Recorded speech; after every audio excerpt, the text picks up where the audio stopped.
16 of the Resident Evil discussion series, and it has been a long road to reach this point, I gotta say. But I'm happy to be here. I'm happy to finally be discussing Village. I know for some that this is considered to be an extraordinary Resident Evil game, and I think for others, they've got some mixed emotions around it, right? It's certainly a departure as far as what we have seen prior from this series. But before we dig all into that, I just want to say, if you're into Resident Evil content, especially from a Resident Evil fan and just hearing them discuss and the things about the games that they enjoy and kind of gush about their love for the series, that this is a great channel for you. Be sure you subscribe. I have covered all the Resident Evil games up to this point. I've discussed Resident Evil 1 through 3, as well as their remakes, Resident Evil Code Veronica and Zero, Resident Evil 4 and its remake, Revelations 1 and 2, as well as Resident Evils 5, 6, and 7. And now we have arrived at Resident Evil 8, part 16 of this series.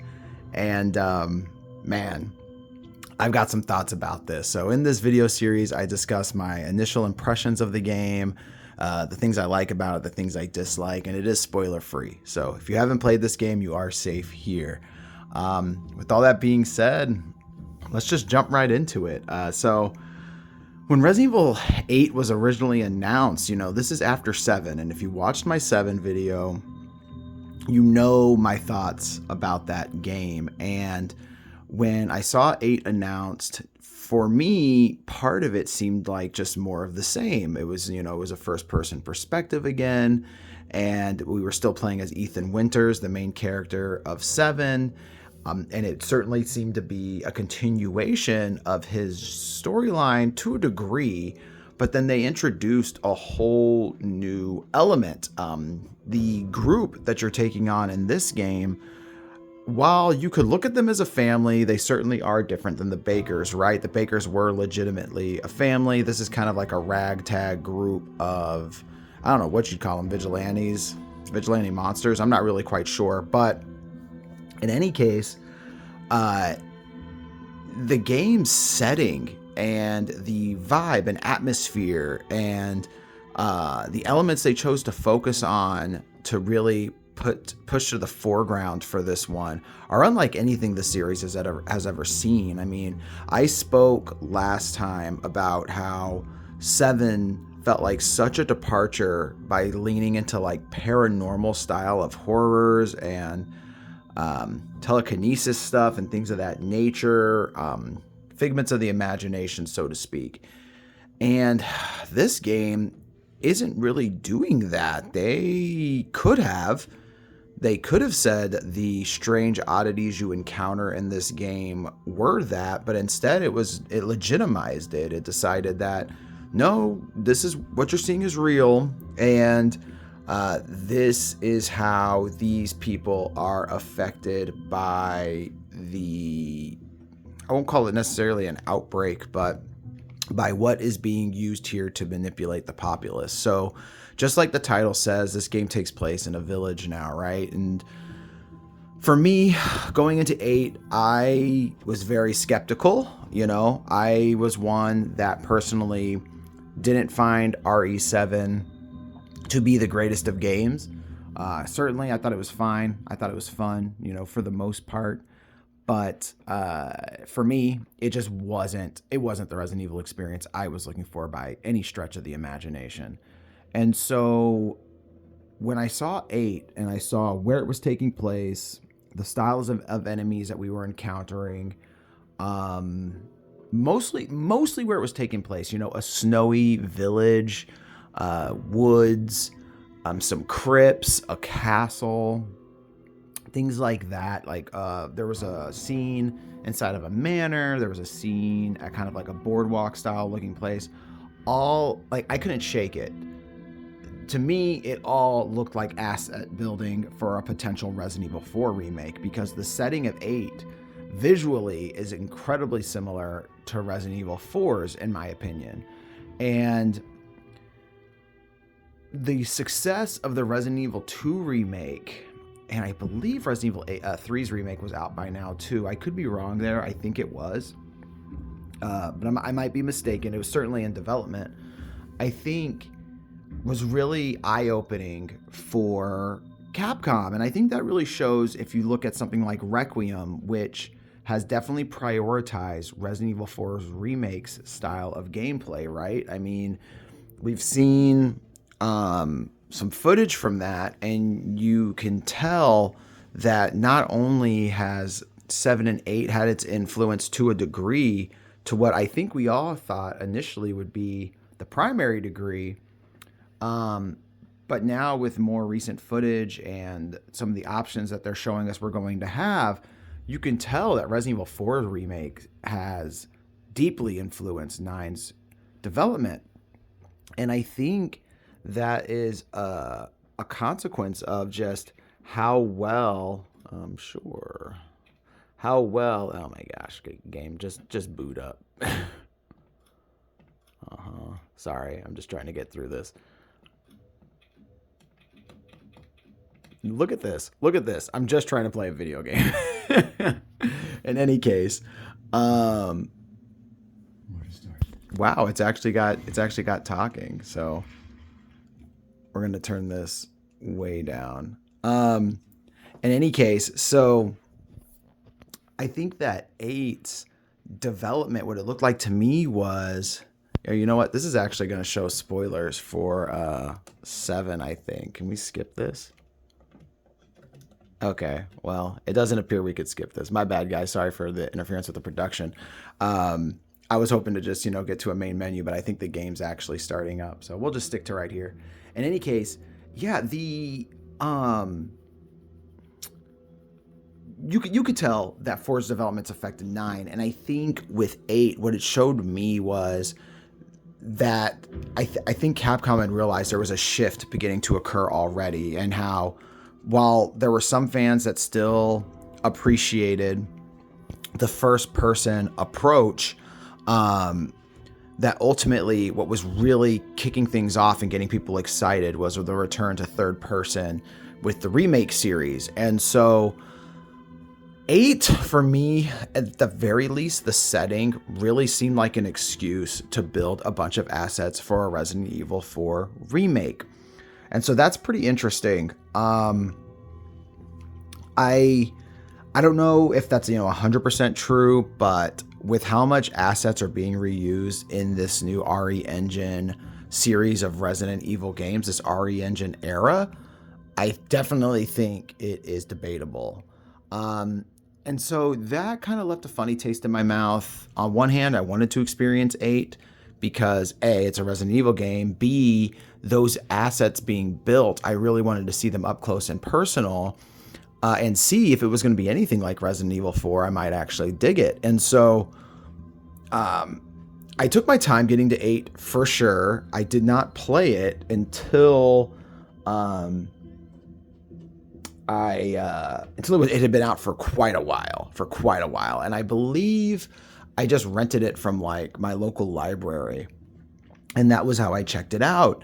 And man, so I feel very similarly about 8 as I do with 7. I don't think it is a good Resident Evil game whatsoever. In fact, I would say it's probably the worst as far as what I look for from a Resident Evil series, like the themes, the characters, the storylines, general, how do I phrase this? Like general presentation of the tale that they're telling. This game takes a very fantasy focused approach. I mean, the shot here of the half werewolf, half Chris is all you really need to know. There are literal werewolf enemies in this game. There are literal vampire enemies in this game. Yeah, it is fantasy merged with Resident Evil. The last game was like paranormal, psychological stuff. This game is all about fantasy horror. And that is not what I'm looking for Resident Evil. I don't need it to start trying to be every style of horror under the book. I need it to do what it does well and to continue the plot. And ultimately, what I would love to see for Resident Evil is a conclusion to some of these plot points and some of these characters. And unfortunately, when you're a franchise such as Resident Evil and you've garnered as much success as it has, there's really nothing motivating the developer to really give a conclusion to anything, because this thing prints money. So why give a conclusive conclusion to anything when you could just prolong it and keep it going indefinitely? And unfortunately, that is where this series is at this point, and I think that's where it's going to remain unless fans' interest starts to dampen and sales start to fall off. Then I think they'll fall on that. But as long as it is as successful of a franchise as it is, we're just going to continuously get this never-ending storyline that doesn't really go anywhere. And we got more of the same of that from 8. There was a conclusion for a character, I will say that, but it seems to be setting up another arc that, from what I can tell, from what we've seen of Requiem so far, isn't going anywhere and isn't getting paid off, which at this point is a Resident Evil trope. One thing I do want to say about 8 in comparison to 7, since they are fairly similar, is 8 is a lot more fun. I do think 8 is the more fun of the two. I think 8 is a bit more frenetic. It's quicker. At this point, Ethan has had some training and he's just a better fighter. And so what that results in is just gameplay that's far more enjoyable. And with quicker enemies and slightly more variety of enemies, I use that term very loosely. I'm not even sure if that's true when I really think about it, but sure. That's one of the things that this game and the last game struggle with, is enemy variety. You just have a better time. You do have a better time in 8. I think so. I think 8 is really fun. I'm actually looking forward to revisiting 8 because I had fun with it. I really did. It's stupid. It's probably, no, 6 is really dumb too, but this is the stupidest storyline in Resident Evil as far as I'm concerned. I think it's just really out there, really unnecessary. A lot of ways in which they choose to progress the storyline, generally just by characters essentially not cooperating. It's really dumb, and it ultimately doesn't lead to very much. But the game is really fun. It has similar mechanics to 4, such as the anti-shade case. I think that's how you pronounce that, where you can manage your inventory. It has a shop, So there are similarities to 4, and that's another thing. They were clearly building those engines too. Now that I'm saying this out loud, it's the 4 comparisons don't just end with the visuals. The inventory management, the shop, the more frenetic gameplay. This game exists. This game walks so that Resident Evil 4 Remake could run. And this game exists so that Resident Evil 4 Remake's development didn't have to be bogged down even heavier. And it's kind of a shame when a mainline entry exists purely to fuel a remake. Now, granted, Resident Evil 4 is one of the most popular games of all time. And to do a remake of that, that's really ambitious. And so I can understand to a degree, but it's couldn't y'all have just made some other game to build those assets with and then made 4? I don't know. I don't know if there's really a right or a wrong answer there. But one of the things that this version does have, I got the Resident Evil 8 Village Gold Edition, is it does introduce some new modes, such as third-person mode. And as I've mentioned in the past, I greatly prefer third-person games over first-person. So when I eventually do replay 8, which will be sooner rather than later, I have been thinking about this game more and more. I'll definitely be playing in third-person mode. I'm really curious how that feels. And there's also this Shadows of Rose. I've yet to play this too, and I believe this is in third-person as well. And that's a DLC that had come out, and I have not checked that out. So more reason to come back to this game, because like I said, it is very fun.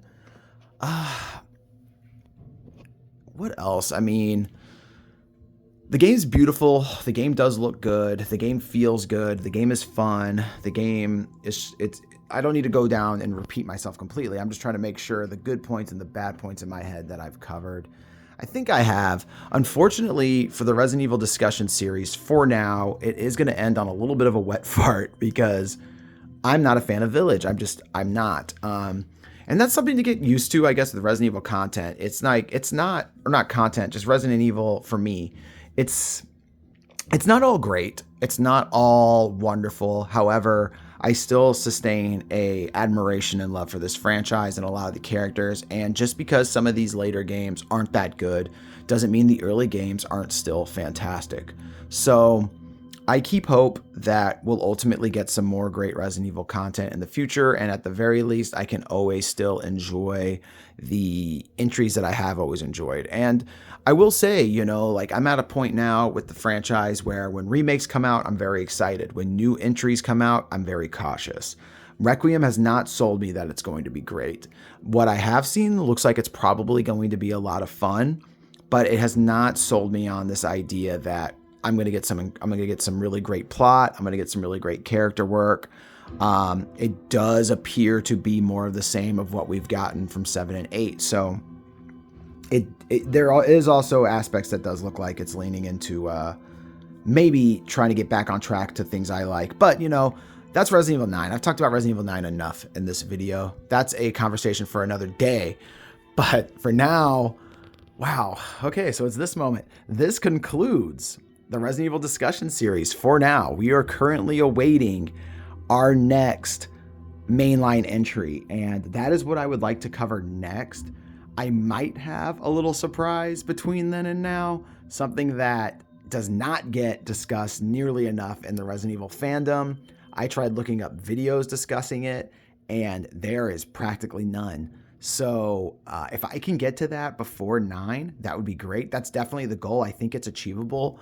So it may not be the absolute end of this discussion series. This discussion series is going to go on. There are still entries that I have not discussed, but for now, the channel will return to the regularly scheduled program of discussing, specific video games, the industry in general, sharing of my console, sharing of the backlog, discussions around that, just the content that got the channel to where it is now.